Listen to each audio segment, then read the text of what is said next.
Hello everyone, welcome to this new Genshin video. This video I will be talking about my Thoma's build and I will be specifying in detail why I made each choice, and that include my artifact set and my weapon of choice. And I will also talk about which talent you should upgrade first so you'll be able to get the best out of your Thoma. So to start things off, I want to say that I decided to build Thoma not entirely around shield nor entirely around dealing huge amount of damage with his burst. So it's like hybrid, it's mixed between both. So this build gives you decent shielding and also great damage output with his corresponding attacks after you use his burst. So now first of all, let's compare these stats on Thoma that Genshin gave us in the Hangout event and see how are they going to compare against the stats of my build. So as you can see right here, we are provided with a level 90 Thoma using a level 90 spear.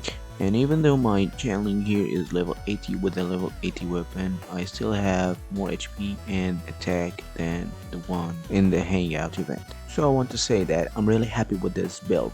And now before we move on to viewing the weapon and artifact substats and stats in detail, let's just take a look at Thoma's talents, constellations, and passes so we are all on the same page. With his elemental skill, he performs a slash that is based on his attack, and he also grants a shield that is scaling of his max HP, and the maximum amount of shield Thoma can stack is increased when you upgrade his elemental skill. And now as for Thoma's burst, when the burst is active, the active character will have corresponding pyro attacks with their normal shard attacks. These corresponding attacks will activate a shield each time they hit an opponent, and you can activate 15 of them throughout the burst duration. And now taking a quick look at Thoma's constellation, his first and second are basically gonna make it easy for you to stack his shield by decreasing cooldown and increasing his burst duration. As for Thoma's fourth constellation, it basically decreases his burst cost from 80 energy to 65, and with his last constellation you can actually keep a buff for your normal charge attack at all times if you can use your burst at cooldown. Thoma's first passive will increase the strength of his shield, and his second passive will grant him at 2.2 of his max HP as bonus to his corresponding burst attacks. And now starting things off, I did go with the Inazuma craftable polearm for many reasons. First being the decent base attack on this weapon. Second being the elemental mastery goes well with Thoma for that vaporize effect. And since I didn't want to go with energy recharge on Thoma's sands, this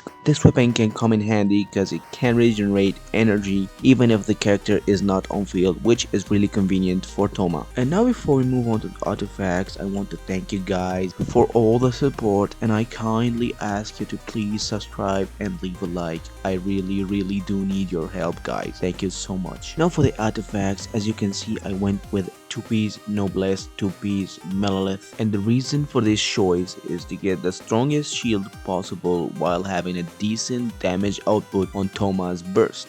And I can achieve that by the 20% HP increase and 20% burst damage increase, and also by focusing on 3 primary stats: attack percentage, HP percentage, and ER only in the substats. So what I mean by that, I didn't go with ER on my sand, instead I went with attack percentage, but to make it up, I had ER on all the 5 pieces. In the substats, as you can see right here, I went with HP percentage on the headpiece with attack percentage and ER as substats. Pyro damage bonus for the cup with the substats being attack percentage, HP percentage, and ER. And the same thing is for the feather and the flower.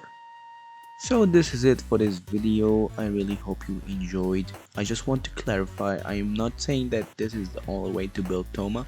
I'm just showing you guys what I did, and everyone has their own preferences. So with this note, thank you so much for watching. I hope to see you once again on my channel. Please subscribe and leave a like, and see you again soon. Bye.